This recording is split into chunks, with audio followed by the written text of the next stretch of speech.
Hello to Nali. Sorry I can't be there in person. I'm sure you're having a great time, and I hope not to detract too much from your enjoyment. I want to talk today about two things. I want to talk about painkillers, and I want to talk about beer. And how can a talk be anything but spectacular if you get to talk about painkillers and beer? So you should really anticipate something amazing to happen right now. In fact, that's the topic of what I want to talk about, is how when we anticipate something, the world can actually conform to our expectations and be a bit closer to what we expect it to be. So it's really about how our mind can change the reality that we experience. So let's start with painkillers. I was in hospital for a long time for burns, and when I was in hospital there was this belief that you have to actually give burn patients only a limited amount of painkillers because otherwise we would get addicted. In retrospect, it doesn't seem to be the case, and when you have really tremendous pain, relieving the pain is more important than the worrying about addiction. By the time there was a substantial worry about addiction. So all of us, all the patients, we had a dosage of how much painkiller we could get every day, but they allowed us to decide when we want the medication. And of course, all of us tracked our medication. When would we get it, and when are we running out? Are we getting too much, too little, trying to space it out? But my obsessive nature was such that I not only tracked my own painkiller intake, I also tracked the people around me. There were people in other rooms, and I would try to figure out how much they were taking. And sometimes at night, I was already over my dosage for the day. I would hear one of my cellmates, roommates, people in the department cry for pain, and I would hear the nurse giving them an injection or doing something with them, and then they would just go to sleep. And I knew sometimes they were over their dosage, and I would call the nurse and I would say, I hear that this guy Ronnie, he got extra dosage. I want some extra too.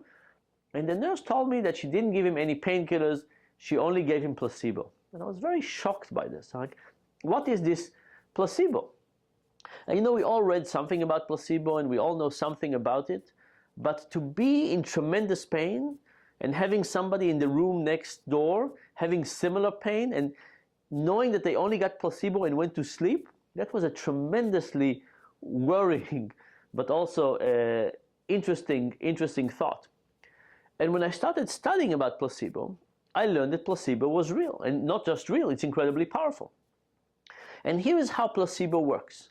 When a doctor comes and gives you an injection, even if the injection has nothing but saline, some water and salt, your body, as a reaction to this injection, secretes an opioid, secretes a substance very much like morphine that then actually has an effect on your body. So the doctor gives you something, but it's the act of giving rather than the chemical that creates this effect. So you can think about your mind as basically creating this effect. Now you can't close your eyes and say, please, please, please, can I have some opioids? It doesn't work like this. But when something happens in the outside world and you expect this release, your body prepares for it, changes itself, and as a consequence, you actually get pain relief. Now, that's really an amazing thing, and it happens in lots of cases. It happens with all kinds of things where there's a pairing of stimulus, response, and after a while our body anticipates that reaction, prepares for it, and therefore the reality that we experience is different. So when I started looking at the question of placebo, I wanted to do, the first study was just a very simple study. We said, what if we gave people placebo pills, and then we waited 15 minutes, and then we connected them to a machine that gave them electrical shock to the hand, and we saw how could they tolerate these shocks.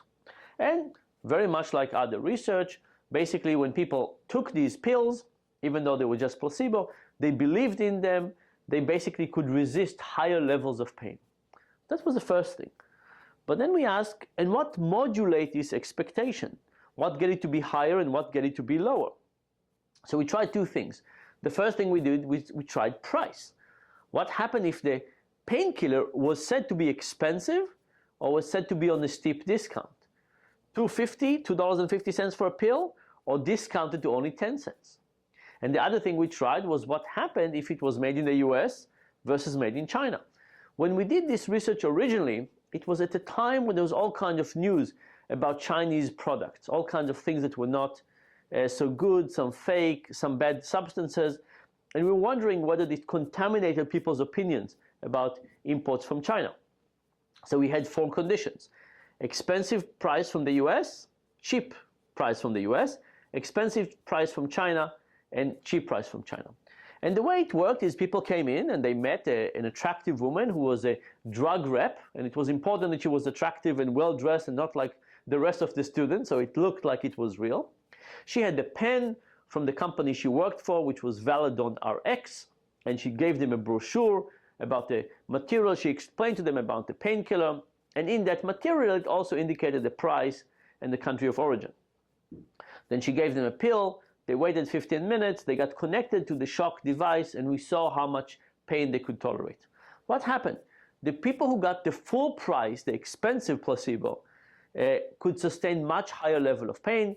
People that got the cheap discounted one basically suffered much more and they couldn't take the same level of pain. What about the China versus US? Actually, there was not much of an effect. There was a small effect for people from a Chinese origin. They actually valued that Chinese medication slightly higher, slightly, not that much. And I think it might be that while perhaps there was an overall decrease in the way we view Chinese products, it didn't apply to Chinese medicine. I think that people have some kind of a special role for Chinese medicine, and because of that, it didn't impact the image or the halo that people have on Chinese medicine.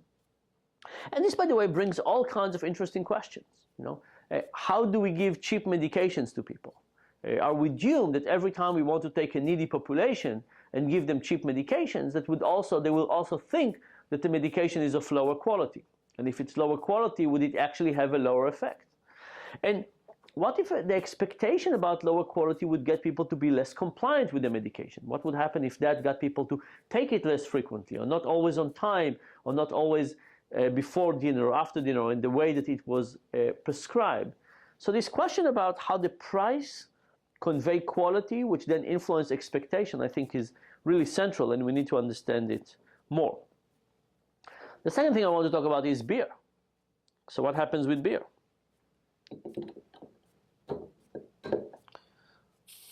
So the first thing you need to do is to be able to open beer, which turns out some of us are not that good at.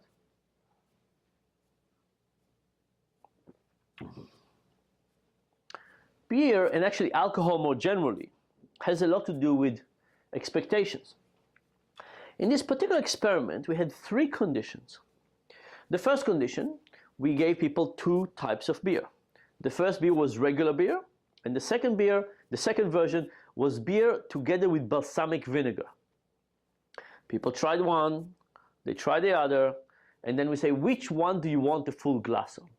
Now in that condition, we didn't tell people that one had balsamic vinegar. It was blind tasting. What happened? In that condition, the vast majority wanted the one with balsamic vinegar. That means that as far as our taste is concerned, balsamic vinegar actually makes the beer better. We tried it originally with Budweiser, which is a very light American beer, and some people said, oh, this is not really beer. So we also tried it with Sam Adams, which people in Boston think is the real beer, or maybe even the best beer available, at least in the US. So turns out that when you add balsamic vinegar both to Budweiser and to Sam Adams, the taste of the beer improves. So that was the first thing. The physical reality from our senses is such that the adding vinegar, balsamic vinegar, to beer improves it. We took another group and we told them up front. We said, hey, we have 2 beers here. It's the same beer, but this one has balsamic vinegar. Try them both and see which one do you like more, and we'll give you a big glass of the one you like the most. What happened now? People hated the one with balsamic vinegar. So this basically suggests that when we make decisions about beer, but about lots of other things, of course, our expectation change our decision.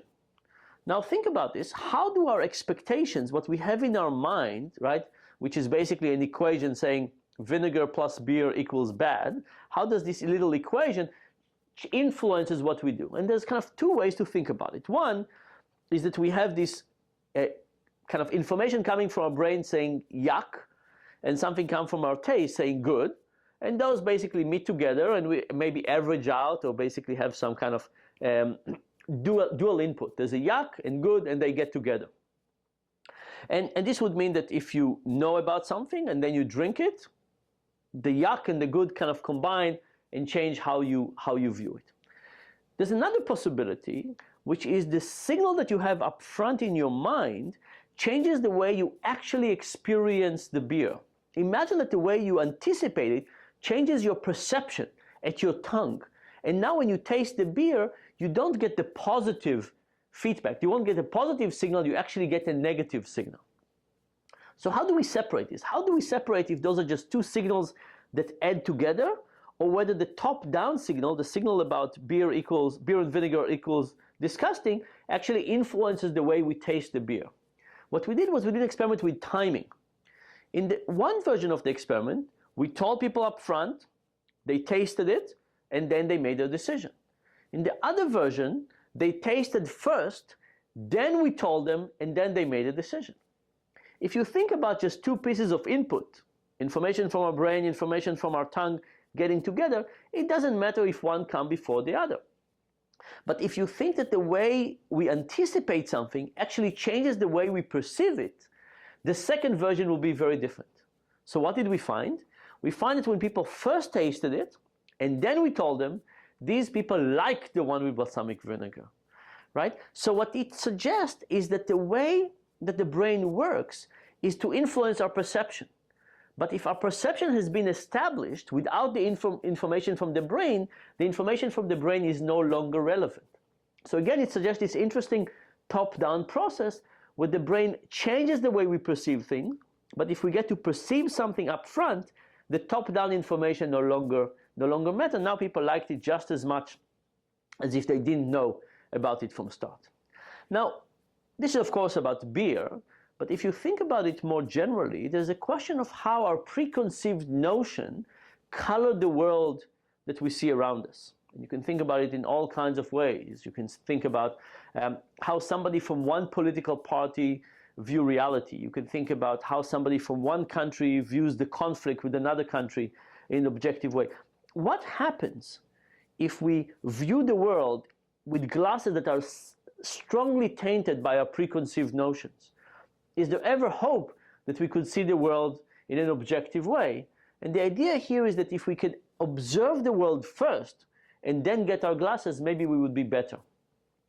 So as an example, imagine what would happen if you took a big problem in the world like the Palestinian-Israeli conflict, and you got people to look at the facts without knowing whether they belong to the Palestinians or the Israelis. Imagine that we got people to actually observe numbers and cold statistics, but without coloring them with this is what the Palestinians did and this is what the Israelis did. Now, it's not easy to do, but I think the interesting question is if we got the information to be more sterile and without the association of nationality, would people actually have a closer agreement about what's right and wrong, what's moral and immoral?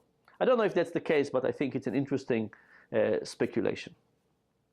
Beyond the particular speculation on the Israeli and Palestinian conflict, I think what these results basically suggest is an interesting connection between the body and the mind. You know, some people believe we are only body, some people believe we are both body and mind. There are a few people who believe we're only mind, but there are very few of them. I think what these results suggest is that there's an interesting connection between the body and mind. It suggests that our mind, our brain, continuously try to predict the future. And not only does it predict the future, what would happen later, where am I going, what will happen, when will I eat, what will I drink, how much fun will that be? By anticipating the future, the mind also changes our physiology. So the mind not only anticipates the future, it prepares us for that future. And by doing so, the mind basically gets us to experience the reality that we anticipate. And that's an interesting thought, right? It basically says that the reality we end up experiencing is partially a function of what we anticipate. Now, if we anticipate a better life, we'll presumably have a better life. If we anticipate something terrible, it will be terrible. So for now, go ahead and anticipate something really fun for the rest of the day, and I predict your day will be fun. Cheers. Thanks you for coming to this, and next time I'll be there in person.